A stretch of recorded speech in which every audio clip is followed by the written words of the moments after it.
அன்பிற்கினிய நண்பர்களே, திரு கமலஹாசன் கன்னடம், தமிழ் இந்த மொழிகளை பற்றிய அவருடைய ஒப்பீடு, எது முதல் எது அடுத்து வந்த மொழி, எதிலிருந்து எது உருவாகியது என்ற அவருடைய கருத்துக்கள் சர்ச்சையாகி அவருடைய தக் லைஃப் என்கிற சினிமா கர்நாடகத்தில் திரையிட முடியாத அளவுக்கு வந்திருக்கிறது. ஒரு வழக்கும் போட்டிருக்கிறார். அந்த வழக்கும் தவிர்த்திருக்க வேண்டிய ஒன்று. அதை பற்றிய என் கருத்துக்களை இதில் பதிவு செய்கிறேன். தக் லைஃப் கமலஹாசன், தக் லைஃப் கமலஹாசன் என்ற தலைப்பில் திரு கமலஹாசன் நல்ல நடிகர் என்பதில் எனக்கு இரண்டாம் கருத்து எப்போதும் இருந்ததில்லை. அவருடைய நாயகன் சினிமாவையோ குணா போன்ற படத்தையோ இன்னொருவர் இந்தியாவில் எதிர்காலத்தில் நடிக்க முடியும் என்று நான் நம்பவில்லை. என்னுடைய ஆணித்தரமான கருத்து. ஆனால் தமிழ்நாட்டில் ஒரு சாபக்கேடு, நடிக்க வந்து ஒருவன் 4 சீனில் டிராமாவை நடித்து விட்டாலே, ஒரு 2 முறை டிவியிலே அவன் ஒரு நாடகத்திலே தலை காட்டிவிட்டாலே அடுத்தவனுக்கு அரசியல் கனவும் முதலமைச்சர் நாற்காலியில் தான் அமர்ந்து இந்த நாட்டை ஆளுவதாகவும் ஒரு கற்பனை வந்து விடுகிறது. வருந்தத்தக்க அசிங்கமான கனவு. அவ்வளவுதான் நான் சொல்ல தயாராக இருக்கிறேன். இவரை பொறுத்தவரை இவருக்கு சினிமாவில் இருக்கிற நடிகைகள் மத்தியிலே செல்ல பெயர் என்பது லிப்லாக் கமல்ஹாசன் என்பது. அது இவர் கூட தாய் வேடத்தில் நடிக்கிற, மன்னித்து விடுங்கள், பாட்டியாக நடிக்கிற ஒரு பெண்ணாக இருந்தாலும் அவர் பெண் என்கிற ஒரே காரணத்தினாலேயே ஒரு 18 நிமிடம் முத்தம் கொடுத்து விடுவார். அது அந்த காட்சிக்கு தேவையா இல்லையா என்பது வேறு. சினிமாவில் இவருக்கு செல்ல பெயர் அதுதான். குறிப்பாக நடிகைகள் மத்தியில் இவருக்கு அரசியல் ஆசை வந்திருக்கக்கூடாது.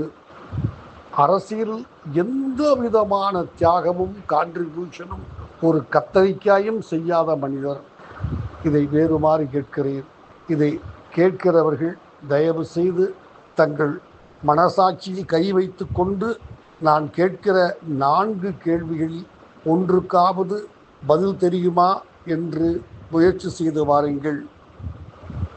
கடந்த 2 ஆண்டு காலத்தில் 730 நாட்கள் இந்த கட்சி மக்கள் நீதி மையம் என்கிற அரசியல் கட்சி தமிழ்நாட்டில் எந்த பிரச்சனைக்காவது எங்காவது ஒரு போராட்டம் நடத்தியிருக்கிறதா?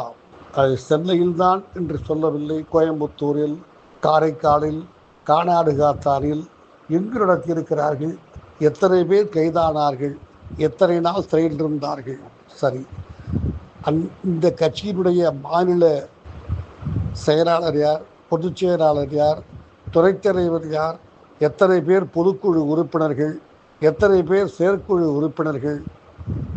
எத்தனை மாதத்துக்கு ஒரு முறை பொதுக்குழு செயற்குழு கூட்டப்பட வேண்டும்? ஏதாவது விதிகள் உண்டா? ஒன்றும் கிடையாதா? இது ஒரு இயக்கம். ஏதோ அவர் தான் போட்ட மேக்கப் காரணமாக ஒரு இடத்தில் கொஞ்சம் வாக்குகள் வாங்கினார் என்ற ஒரே காரணத்திற்காக அவருக்கு ஒரு எம்பி கொடுக்கப்படுகிறது. அவருக்கு எம்பி கொடுக்கலாமா என்றால் கொடுக்கலாம். ரைட் ராயலாக பிரசிடண்டினுடைய நாமினேஷன் எம்பிகளில் சினிமா ஹேமமாலினியை போல் இன்னும் பலர் இருந்திருக்கிறார்கள். ஒரு சினிமா துறையினுடைய பிரபலமாக ஜனாதிபதியினுடைய தனிப்பட்ட என்றால் ஆளுகிற மத்தியிலே ஆளுகிற கட்சி சொல்லிதான் அந்த கோட்டாவில் வரக்கூடிய சர்வ தகுதியும் திரு கமலஹாசனுக்கு இருக்கிறது. ஆனால் அரசியல்வாதி என்கிற தகுதி அரையணா அளவுக்கு கூட இந்த மனிதனுக்கு கிடையாது. சரி, திமுகவுக்கு ஒரு பிரச்சாரத்துக்கு ஆள் தேவைப்படுகிறது. திமுகவும் கொள்கைகளை மறந்து வெகு காலம் ஆகிவிட்டது. எனவே சரி, நீயும் போ, பேசட்டும், அவருக்கு வாழ்த்துக்கள். சில விஷயங்களை நாம் மனதில் நிறுத்திக் கொள்ள வேண்டும். இந்த மனிதருக்கு இது முதல் பிரச்சனை அல்ல. தமிழ்நாட்டில் ஒரு சினிமா இவர் நடித்தது கதாநாயகனாக, அது எனக்கு தெரியாது. நான் கேள்விப்பட்டு காதில் விழுந்தது, சிதம்பரம் தான் ஃபைனான்சியர், அவர்தான் எடுத்தார் என்று சிதம்பரத்தை பழிவாங்குவதற்காக அன்றைக்கு ஆட்சியில் இருந்த செல்வி ஜெயலலிதா அந்த படத்தை வெளியிடாமல் தடுக்க பல ஊர்களிலே ஆர்டிஓக்களை வைத்து ஆணைகள் போட வைக்க இவர் தடுமாறி போய் இந்தியாவை விட்டே வெளிநாட்டில் போய் குடியேறிவிடப் போகிறேன் என்று சொன்ன அரசியல் தியாகி இவர். 1-2 பேர் இவர் மேல் பரிதாபப்பட்டு தன் வீட்டு பத்திரத்தை கூட இவருக்கு அனுப்பித்ததாக அவர் சொன்னார். என்னுடைய வீடு விற்று உங்கள் கடனை அடைத்துக் கொள்ளுங்கள் என்று. நான் சொல்ல வருவதெல்லாம், இவருக்கு இது முதல் முறை அல்ல. கொஞ்சம் வாய் அதிகமாக விட்டால் என்ன நடக்கும் என்று இவருக்கு தெரியும். இதே கன்னட பிரச்சனை முன்பு எழுந்திருக்கிறதா? 2 முறை எழுந்திருக்கிறது. ஒன்று, ஒரு பெண்மணி நடிக்க வந்த புதிது, அவர் மொழியை பற்றி கூட ஒன்றும் சொல்லவில்லை. தான் தமிழ் பெண்மணி, ஸ்ரீரங்கத்தைச் சேர்ந்தவர், மாண்டியா மாவட்டத்திலே பிறந்தோம் என்று சொன்னார். அவர் தமிழ் உயர்ந்தது, கன்னடம் தாழ்ந்தது என்று கூட சொல்லவில்லை. தான் பிறப்பால் ஒரு தமிழச்சி என்று சொன்னார். ஸ்டுடியோவிலே ஒரு 1000 பேர் 500 பேர் சூழ்ந்து கொண்டு அதை மறுப்பு தெரிவித்து நான் கன்னடத்துக்காரி என்று சொல்லென்றார்கள்.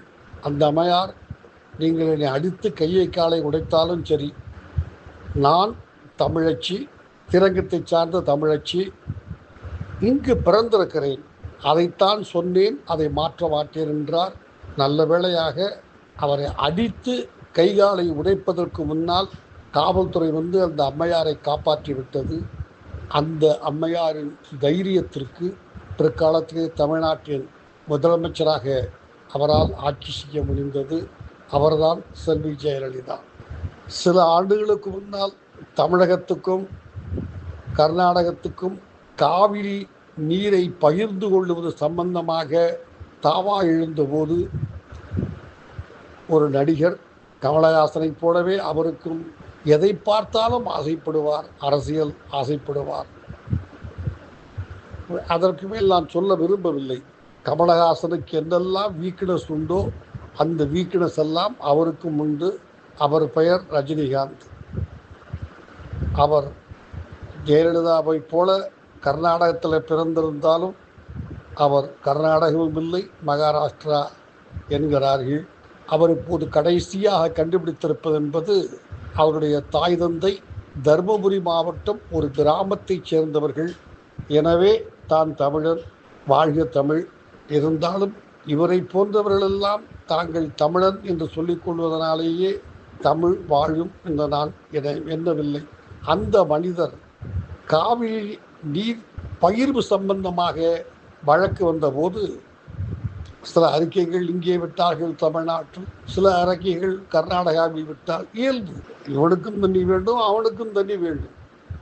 இன்னும் சொல்ல போனால் மாண்டியா மாநிலம் முழுக்க தமிழர்கள்தான். குடகு 80% ஈரோடு மாவட்டத்தைச் சேர்ந்த தமிழர்கள்தான் பெரும் நிலச்சி வந்தார்கள். கூலிகளை நான் சொல்லவில்லை. கூலி வேலை செய்கிறவர்கள், விவசாய வேலை செய்கிறவர்கள் கன்னடர்களாக இருக்கலாமானால் 300 ஏக்கர் 400 ஏக்கர் குடகு மாவட்டத்திலே வைத்திருக்கிறவர்கள் ஈரோடைச் சேர்ந்த கவுண்டர்கள், கொங்கு வேளாளர்கள். அந்த பின்னணியில் இந்த மனிதர் சும்மா இருக்காமல் ஒரு போராட்டம் நடந்தது தமிழ்நாட்டில். நெய்வேலி மத்திய அரசு நிறுவனம் என்பதனால் அதன் முன்னால் தமிழகத்தில் இருக்கிற எல்லா நடிகர்களையும் பாரதி ராஜா போன்றவர்கள் அழைத்து போய் ஒரு போராட்டம் நடத்தினார்கள். இந்த உத்தமர் திலகம் ரஜினிகாந்துக்கு போராட்டம் நடத்த பயம், மத்திய அரசை எதிர்த்து. இவரிடம் ஒரு எடுபடி எப்போதும் உண்டு. சினிமாவில் என்னவெல்லாம் கெட்ட பெயர் வாங்கக்கூடாதோ அவ்வளவு கெட்ட பெயரையும் வாங்கி இன்னும் வாழ்ந்து கொண்டிருக்கிற அந்த எடுபடியை வைத்து சேப்பாக்கில் இவர் ஒரு தனியாக, மற்ற ஏனைய நடிகர்களோடு நான் சேரமாட்டேன், என்று சொல்லி இவர் ஒரு மத்திய அரசுக்கு எதிராக அல்லது காவிரி பிரச்சனை, மன்னித்து விடுங்கள், மத்திய அரசுக்கு எதிராக அல்ல, காவிரி பிரச்சனைக்காக ஒரு கூட்டம் போட்டார். அதிலும் 10 பேர் கலந்து கொண்டார்கள். இவரை பார்க்க வந்தவர்கள் 1000 பேர், கலந்து கொண்டவர்கள் 10 பேர், மொத்தம் 1010. அங்கு மேடையில் இவர் பேசியது, கர்நாடகம் தண்ணீர் தர மறக்கிறது, காவிரி எங்களுக்கு, அவர்களை அடிக்க வேண்டும் என்று கை காண்பித்தார். அது பிரச்சனையாக்கப்பட்டு இதே போல் அவருடைய சினிமாவை அங்கு வெளியிட மறுத்தார்கள். பாவம், அவர் இரவெல்லாம் தூங்கவில்லை, அழுது புலம்பி அடுத்த நாள் காலையிலே பகிரங்கமாக அவர்கள் சொன்னார்கள், மன்னிப்பு கேள், தண்ணீர் தர மாட்டேன் என்பவனை அடிப்பேன் என்று சொன்னாயே, மன்னிப்பு கேள், இல்லை இந்த படத்தை வெளியிட முடியாது. வெட்கம் இல்லாமல், கொஞ்சமும் வீரம் மானமும் இல்லாமல் காசுக்காக ரஜினிகாந்த் அன்றைக்கு மன்னிப்பு கேட்டார். அந்த படம் வெளிவந்தது, இவருக்கு பணம் வந்தது. இப்போது அவசியமில்லாத மொழி பிரச்சனையை இவர் பேசியிருக்கிறார். அவர் பேச வேண்டிய அவசியம் எழவில்லை திரு கமலஹாசன். அவராக வாயை விட்டு எல்லாம் தெரியும் என்று மாட்டிக்கொண்டிருக்கிறார். வழக்கு போட்டது முட்டாள்தனம். இவரே தயாரிக்கிற படம், அந்த நீதிபதி சொல்வது அவ்வளவு முட்டாள்தனம். அவர் பயப்படுகிறார். இவர் என்ன வரலாற்று ஆராய்ச்சியாளரா என்றெல்லாம் கேட்கிறாரே கமலஹாசனை. ஒன்று, இவர் வீரமாக தைரியமாக நடந்து கொண்டிருக்க வேண்டும். உலக மொழிகளிலேயே தமிழ் முதல் மொழி என்றும், சமஸ்கிருதமே அதற்கு அடுத்து வருகிறது என்றும், தமிழ் மொழியிலிருந்து சிறு சிறு மாற்றங்களோடு தான் தெலுங்கு, மலையாளம், கன்னடம் இவையெல்லாம் வந்தது என்பது கண்டுபிடிக்கப்பட்ட, பிராமணர்கள் கண்டுபிடித்த, பிராமணர்களால் ஏற்றுக்கொள்ளப்பட்ட உண்மை. எனவே அது கூகுளில் போய் பார்த்து தெரிந்து கொள்ளலாம் என்று அந்த நீதிபதிக்கு சொல்லியிருக்க வேண்டும். நீதிபதிக்கு தைரியம் இல்லை, பயப்படுகிறார். இவர் வழக்கு மன்றத்துக்கு போனதே தவறு. ஹைகோர்ட்டில் பாதுகாப்பு கொடுத்ததனாலேயே தேற்றை உடைக்க மாட்டார்கள் என்று யாரும் உத்தரவாதம் கொடுக்க முடியாது. நேற்று இன்று நாளை படத்திற்கு என்ன நடந்தது என்பதை நான் பக்கத்தில் நின்று 100 அடி தூரத்தில் நின்று வேடிக்கை பார்த்தவர். எனவே ஹைகோர்ட் ஆர்டர் வாங்குவதனால் பாதுகாப்பு கிடைக்கும் என்பதை எவன் நினைத்தாலும் அவன் ஒரு முழு முட்டாள். ஒரு கருத்தை சொல்லுகிற போது கைதட்டல் வந்தால் ஏற்றுக்கொள்கிறீர்கள். அந்த எப்போது கைதட்டல் வந்ததோ, ஒரு விஷயம் தெரிந்தவன் கைதட்டல் வந்த உடனேயே உஷாராகிவிட வேண்டும், அடுத்து உதைப்பார்கள் நம்மை என்று. கமலஹாசனும் பெரிய அறிவாளி, ரொம்ப சாதாரணமான மனிதன். 1000 ஆண்டுகளுக்கு முன்னாலே கலீலியோ கண்டுபிடித்தானே, பூமிதான் சூரியனை சுற்றுகிறது, சூரியன் பூமி உருண்டை என்று சொன்னானே, அவனுக்கு கொடுக்கப்பட்ட தண்டனையே மரண தண்டனை. இதை சொன்னதற்காக, இவ்வளவு பெரிய உண்மையை கண்டுபிடித்து சொன்னதற்காக. எனவே உண்மையை பேச தயாராக இருக்கிற எவனும் ஒரு தண்டனைக்கு தயாராகி கொள்ள வேண்டும். இவர் வாயை விட்டு மாட்டிக்கொண்டார். நீதிபதி தவறு. நீதிபதி என்ன சொல்ல வேண்டும்? நீங்கள் வழக்கு போடுங்கள். யாரை பார்த்து? கன்னட அமைப்புகளை பார்த்து. இப்படி சொன்ன அவர் கருத்து தவறென்றால் அவர் மீது மானநஷ்ட வழக்கு போடுங்கள் என்று சொல்லியிருந்தால் நீங்கள் நிரூபியுங்கள். தமிழை விட தமிழுக்கு கன்னடம் மூத்த மொழி என்று நீங்கள் நிரூபிக்கால் நான் சொல்லிவிட்டு போகிறேன். நீதித்துறை அதை ஏற்றுக்கொள்ளும், உத்தரவாக போடும். இல்லை, கன்னடத்தை விட ஜூனியர் மொழிதான் தமிழ் என்று சொல்லும், அதை செய்யுங்கள் என்று சொல்லியிருந்தால் அந்த மனிதர் நீதிபதி என்று ஏற்றுக்கொள்ளலாம். தொடர்ந்து நீதித்துறை தோற்றுக்கொண்டே வருகிறது என்கிற வலியும் வேதனையும் எனக்கு இருக்கிறது. போகட்டும். இவர் வாயை விட்டு மாட்டிக்கொண்டார். இவர் தலையெழுத்து. இவரால் ஏற்பட்ட பிரச்சனை தான் அது. அதற்கு இவர் பதில் கொடுத்துத்தான் ஆக வேண்டும். ஒரு நாள் படம் தாமதமாக வெளிவந்தாலும் இவருக்கும் பாதிப்பு உண்டு, விநியோகஸ்தர்களுக்கும் தேற்றுக்காரர்களுக்கும் பாதிப்பு உண்டு. இதில் இவர் செய்த மாபெரும் முட்டாள்தனம், தன்னை ஒரு மிகப்பெரிய அறிவாளியாக கருதி கொண்டு இவர் ஒரு புரியாத பாஷையிலே பேசுவார். அதுதான் அதிகப்படுத்திவிட்டது கனலை, சூட்டை. கொதிப்பை. அன்பு மன்னிப்பு கேட்காது. நீ முட்டாள், நீ எப்படி எப்போது அன்பாக மாறினாய்? உனக்கு பண்பாடு இருந்திருக்குமானால் கமலஹாசன், அன்பு மன்னிப்பு கேட்காது, நீயே உன்னை அன்பு என்று சொல்லிக் கொள்ளுகிறாயா? வெட்கமாக இருக்காதா? எனவே அந்த அன்பு மன்னிப்பு கேட்காது என்று அங்கேயும் நடிக்க முயற்சித்தார். அது இவருக்கு பெரிய ஆபத்தாக முடிந்துவிட்டது. இப்போது நான் அந்த அர்த்தத்தில் சொல்லவில்லை, நான் சொன்ன அர்த்தம் வேறு, தவறாக புரிந்து கொண்டு விட்டார்கள் என்று ஒரு கதை கட்ட முயற்சிக்கிறார் கதை நாயகன் கமலஹாசன். இந்த தவறாக புரிந்து கொள்ளப்பட்டு விட்டது என்பதை பற்றி எனக்கு ஒரு 50 ஆண்டுகளுக்கு முன்னால் நடந்த நிகழ்ச்சி தெரியும். சென்னை தேனாம்பேட்டையில் எல்லையம்மன் காலனியிலே ஒரு அம்மையார், சிலோனுக்கும் அவருக்கும் அநேகமாக ஏதோ ஒரு தொடர்பு, அதை வைத்து அவருடைய பெயர் சொல்லப்பட்டது.